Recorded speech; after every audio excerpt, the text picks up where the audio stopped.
አንድ ርኅራኄ የሌለው የሕፃናት ገዳይ የራሱን መድኃኒት ሲቀምስ ምን ይሆናል? ልክ እንደ ዴቨን የሽዋኔ ጉዳይ እሱም በመርሴድ ካሊፎርኒያ በግድያ ሙከራ እና በተለያዩ የቡድን ማሻሻያ ክሶች ክስ ተመስርቶበታል።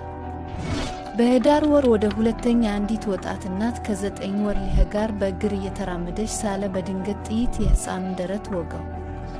ሀያላ ልጇን ይዛ እርዳታ ለማግኘት ወደ ቅርብ ወደ ሆነው የማክዶናልድ ቤት ሮጠች፣ ግን በጣም ዘግይቶ ነበር። የዴቨን ወንጀሎች የበለጠ ሊያስደነግጡ የማይችሉ ይመስል ሀያላ የዕድሜ ልክ ጓደኛዋ መሆኑን አረጋግጣለች። እሱን ፈልጋለሁ።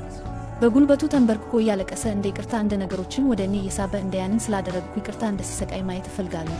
ሀያላ በጣም ስለተጨነቀች በፍርድ ቤት ችሎቱ ላይ በአካል መገኘት አልቻለችም። ነገር ግን አንድ እስረኛ በእሷ ምትክ ፍትህ ለማግኘት ምሏል።